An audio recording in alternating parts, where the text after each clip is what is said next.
باللہ من الشیطان الرجیم بسم اللہ الرحمن الرحیم۔ اللہ تبارک و تعالیٰ کے نام سے شروع جو بڑا مہربان اور نہایت رحم کرنے والا ہے۔ دنیا کی ایک ایسی نافرمان اور بدکار قوم کہ جنہوں نے دنیا کے اندر ایسی اللہ تبارک و تعالیٰ کی نافرمانیاں کی کہ جن کے گناہوں کی وجہ سے اللہ تبارک و تعالیٰ نے اس قوم پر دنیا ہی میں جہنم کا دروازہ کھول دیا اور اس قوم پر جہنم کی آگ برسا دی۔ دوستو، یہ دنیا کی تاریخ کی وہ واحد قوم تھی کہ جس قوم پر ایک ساتھ اللہ تبارک و تعالیٰ نے بہت سارے عذابات نازل فرمائے۔ اس سے پہلے کسی بھی قوم پر ایک ساتھ اتنے سارے عذابات نہیں نازل کیے گئے۔ دوستو، آج کی اس ویڈیو میں ہم آپ کو بتائیں گے کہ یہ بدترین قوم کون تھی،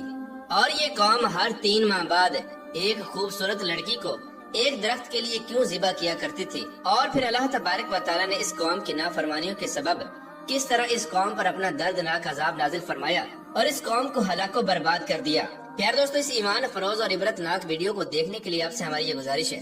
کہ ہماری اس ویڈیو کو اینڈ تک ضرور دیکھیے گا۔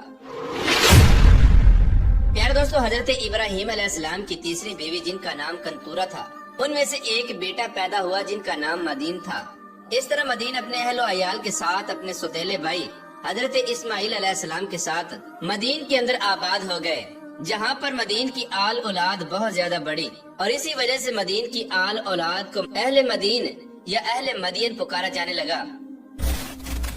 حضرت ابراہیم علیہ السلام کے اس بیٹے کی نسل آہستہ آہستہ بڑھتی چلی گئی، اور یہ نسل اتنی بڑھ گئی کہ یہ ایک بہت بڑا قبیلہ بن گیا۔ اس طرح جب اس قوم کی نسل بہت زیادہ بڑھ گئی تو انہوں نے اپنے علاقے کو 2 حصوں میں تقسیم کر لیا۔ شہری علاقے کو مدین پکارنے لگے، جبکہ دیہاتی علاقے کو ایکا کہا جانے لگا، اور انہی لوگوں کا ذکر اللہ تبارک و تعالیٰ نے قرآن پاک میں اصحاب ایکا کے نام سے کیا ہے۔ ایکا کا مطلب جھنڈ والے، اور سرسبز و شاداب جھاڑیوں کے ہیں۔ علاقہ اس قدر خوبصورت تھا اور یہاں پر اس قدر سرسبز و شاداب باغات تھے کہ اگر کوئی دور دراز سے اس علاقے کو دیکھ لیتا تو ایسا معلوم ہوتا کہ جیسے یہ کوئی بستی نہیں بلکہ درختوں کا خوبصورت ایک جھنڈ ہے۔ اسی وجہ سے اللہ تبارک و تعالیٰ نے اس قوم کے لیے ایکا کا لفظ استعمال کیا ہے، جبکہ حضرت امام ابن کثیر رحمۃ اللہ تعالی علیہ بیان فرماتے ہیں کہ اس قوم کی بستی کے اندر ایکا نام کا ایک درخت ہوا کرتا تھا جس درخت کی یہ قوم پوجا کیا کرتی تھی، اور اسی وجہ سے اس قوم کو اصحاب ایکا کہا جاتا ہے۔ یہ قوم عرب کی ایسی مشہور شاہراہ پر آباد تھی کہ جس شاہراہ کا ذکر اللہ تبارک و تعالیٰ نے قرآن پاک میں بھی کیا ہے۔ اس شاہراہ کو اللہ تبارک و تعالیٰ نے قرآن پاک میں امام مبین یعنی کھلی شاہراہ کہا ہے۔ دوستو، اہل مدین ایسی خوشحال اور امیر ترین قوم تھی کہ دور دراز سے قافلے ان کی بستیوں میں آتے اور یہاں سے پھل، اناج اور سبزیاں وغیرہ لے جاتے، اور اہل مدین کی بستی اس قدر خوبصورت تھی کہ دور دراز سے لوگ ان کی بستی کو دیکھنے کے لیے آیا کرتے۔ چونکہ یہ قوم ایک بہت بڑی شاہراہ پر آباد تھی، لہٰذا اسی وجہ سے آنے جانے والے مسافر ان کی بستی کے اندر ضرور رکا کرتے، جس کی وجہ سے اس بستی کے لوگ تجارتی کاروبار سے منسلک ہو کر بہت زیادہ امیر بن چکے تھے۔ دوستو، اس طرح جب اللہ تبارک و تعالیٰ نے اس قوم پر اپنا خاص فضل و کرم فرمایا اور اس قوم کو خوشحال کر دیا اور اس قوم کو طرح طرح کی نعمتوں سے نوازا، یہاں تک کہ یہ قوم امیر ترین قوم بن گئی، تو یہ قوم خوشحال ہوتے ہی اللہ تبارک و تعالیٰ کی نعمتوں کو بلا کر اللہ تبارک و تعالیٰ کی نافرمانیاں کرنے لگی، اور قوم عاد اور قوم سمود اور قوم لوط کی طرح اللہ تبارک و تعالیٰ کی وحدانیت کو چھوڑ کر بتوں کی پوجا کرنے لگی، اور نہ صرف بتوں کی پوجا کرنے لگی بلکہ درخت کو بھی اپنا خدا بنا لیا۔ یہ قوم وہ واحد قوم تھی کہ جنہوں نے سب سے پہلے درختوں کی پوجا شروع کی۔ اس سے پہلے کسی بھی قوم نے درخت کی پوجا نہیں کی تھی۔ یہی وہ بدبخت قوم تھی کہ جس قوم نے سب سے پہلے درختوں کی پوجا کرنے کی بنیاد رکھی۔ یہ لوگ اس قدر جاہل تھے کہ اس دنیا کے اندر ایک نئی عبادت کیا کرتے تھے، اور ہر 3 ماہ بعد ایکا نامی درخت کو خوش کرنے کے لیے ایک خوبصورت نوجوان لڑکی کو ایکا نامی درخت کے لیے ذبح کیا کرتے تھے، اور اس خوبصورت لڑکی کے سارے جسم کے اعضاء کو الگ الگ کاٹ کر الگ الگ جگہ پر دفن کیا کرتے تھے۔ یہ جاہل قوم اس درخت کو اپنا خدا مانتے تھے، اور ان کا یہ عقیدہ تھا کہ اگر ایکا نامی درخت کو دوشیزہ لڑکی کی قربانی نہ دی گئی تو ایکا نامی درخت ہمارے کاروبار کو ختم کر دے گا اور ہمارا سب کچھ تباہ و برباد ہو جائے گا۔ اس کے علاوہ یہ بدبخت قوم ناپ تول کے اندر بھی کمی کیا کرتی تھی۔ اس کے لیے بھی ان لوگوں نے ایک خاص قسم کا انتظام کیا ہوا تھا۔ یہ لوگ ناپ تول میں کمی کرنے کے لیے اپنی بہنوں اور اپنی بیویوں کو برہنہ لباس پہنا کر اپنے کاروباری مراکز پر بٹھایا کرتے، اور جب کوئی تاجر کوئی چیز خریدنے کے لیے آتا تو وہ ان لڑکیوں کو برہنہ لباس کے اندر دے کر اپنی شہوت کے ہاتھوں مجبور ہو کر ان کے ساتھ مصروف ہو جاتا، اور ادھر یہ قوم ناپ تول کے اندر کمی کیا کرتی، اور نہ صرف یہ قوم ناپ تول کے اندر کمی کیا کرتی بلکہ زیادہ تر یہ لوگ چیزوں کو ہی تبدیل کر دیا کرتے۔ پیارے دوستو، اس طرح یہ قوم طرح طرح کی نافرمانیوں کے اندر مبتلا تھی، اور ان کے دن رات اللہ تبارک و تعالیٰ کی نافرمانیوں کے اندر گزر رہے تھے۔ اللہ تبارک و تعالیٰ نے اس قوم کی ہدایت کے لیے اپنے پیارے نبی حضرت شعیب علیہ السلام کو اس قوم کی طرف نبی بنا کر بھیجا۔ حضرت شعیب علیہ السلام کا تعلق بھی اہل مدین ہی سے تھا۔ حضرت شعیب علیہ السلام اللہ تبارک و تعالیٰ کے وہ برگزیدہ نبی ہیں کہ جن کا ذکر اللہ تبارک و تعالیٰ نے قرآن پاک میں 11 مقامات پر فرمایا ہے۔ حضرت شعیب علیہ السلام نبوت سے پہلے بھی اپنی قوم کے اندر ایمانداری اور نیک نیتی کے لیے مشہور تھے، اور نبوت ملتے ہی حضرت شعیب علیہ السلام نے اللہ تبارک و تعالیٰ کا پیغام پہنچانا شروع کر دیا اور اپنی قوم کو تبلیغ کرنا شروع کر دیا۔ حضرت شعیب علیہ السلام اللہ تبارک و تعالیٰ کے وہ برگزیدہ نبی ہیں کہ جن کو حضور اکرم صلی اللہ تعالی علیہ وآلہ وسلم نے خطیب الانبیاء کا لقب دیا ہے، جس کی وجہ یہ تھی کہ جب حضرت شعیب علیہ السلام لوگوں کو تبلیغ کرتے تو ایسے معلوم ہوتا کہ جیسے لوگوں پر جادو ہو جاتا،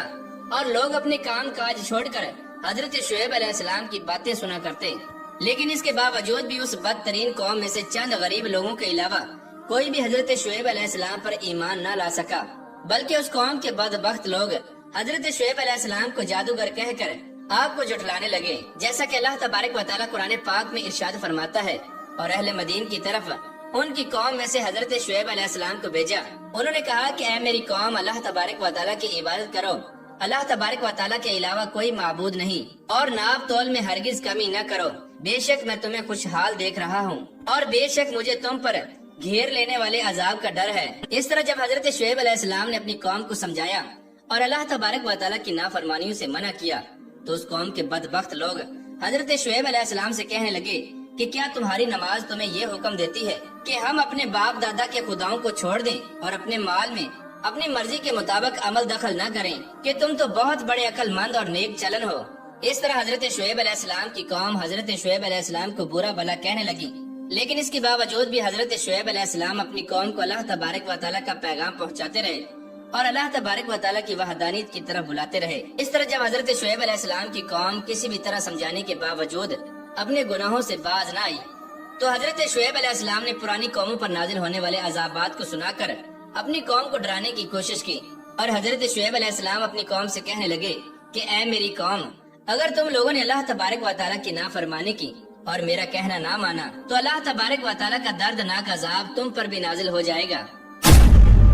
جس طرح کہ حضرت نوح علیہ السلام کی قوم پر اور حضرت ہود علیہ السلام کی قوم پر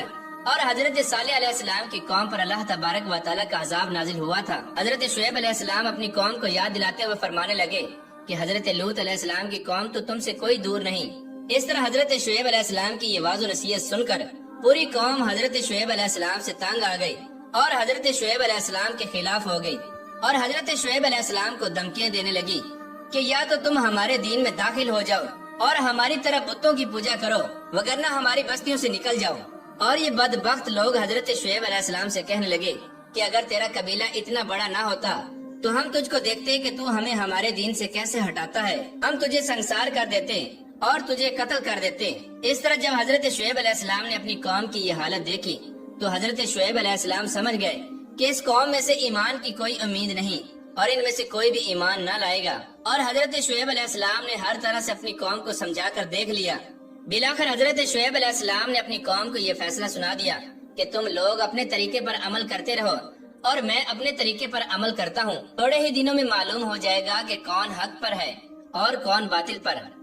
اور کس پر اللہ تبارک و تعالیٰ کا عذاب نازل ہوتا ہے، اور کون جھوٹا ہے اور کون سچا۔ جیسا کہ اللہ تبارک و تعالیٰ قرآن پاک میں ارشاد فرماتا ہے، اے ہمارے رب، ہم میں اور ہماری قوم کے درمیان حق کے ساتھ فیصلہ فرما دے، اور تو سب سے بہتر فیصلہ فرمانے والا ہے۔ حضرت شعیب علیہ السلام نے آخری بار بھی اپنی قوم کو سمجھانے کی کوشش کی، لیکن یہ بدبخت قوم اپنے گناہوں سے باز نہ آئی اور اسی طرح اللہ تبارک و تعالیٰ کی نافرمانیاں کرتی رہی، بلکہ یہ قوم حضرت شعیب علیہ السلام سے یہ کہنے لگی کہ اگر تم اللہ تبارک و تعالیٰ کے سچے نبی ہو تو آسمان سے کوئی ٹکڑا گرا کر ہم سب کو ہلاک کر دو۔ اور یہ لوگ حضرت شعیب علیہ السلام سے کہنے لگے کہ اللہ تبارک و تعالیٰ کے اس عذاب کو ہم پر لے آؤ جس عذاب سے تم بار بار ہمیں ڈراتے ہو۔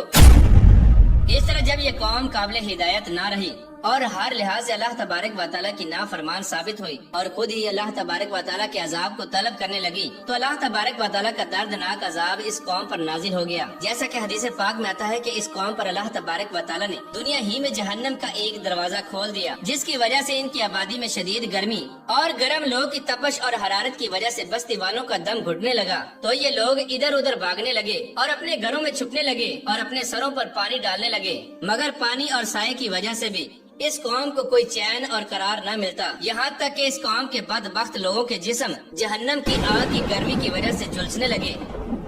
اور یہ لوگ جہنم کی آگ میں جلنے لگے۔ پھر اللہ تبارک و تعالیٰ نے آسمان سے بادل کا ایک ٹکڑا بھیجا، اس بادل نے بستی کی ایک طرف سایہ کر دیا اور اسی بادل کے سائے کے نیچے ٹھنڈی ہوا چلنے لگی۔ یہ منظر دیکھ کر اس قوم کے تمام تر بدبخت لوگ اس بادل کے سائے کے نیچے آ گئے۔ جیسے ہی اس قوم کے بدبخت لوگ اس بادل کے سائے کے نیچے جمع ہو گئے تو اس وقت ایک زوردار چیخ سنائی دی۔ پھر اللہ تبارک و تعالیٰ نے اس قوم پر آگ کے گولے برسائے اور ساتھ ہی اس قوم پر زلزلے کا عذاب بھی نازل کر دیا گیا۔ اس طرح اللہ تبارک و تعالیٰ نے اس قوم پر ایک ساتھ بہت سارے دردناک عذابات نازل کیے اور ان دردناک عذابات کے اندر یہ لوگ تڑپ تڑپ کر ہلاک ہو گئے اور اس قوم کے بدبخت لوگوں کے نام و نشان کو اللہ تبارک و تعالیٰ نے صفائی ہستی سے مٹا دیا اور اس قوم کو رہتی دنیا کے لیے عبرت کا نشان بنا دیا۔ لیکن حضرت شعیب علیہ السلام اور جو لوگ حضرت شعیب علیہ السلام پر ایمان لا چکے تھے ان کو اللہ تبارک و تعالیٰ نے اس عذاب سے محفوظ رکھا۔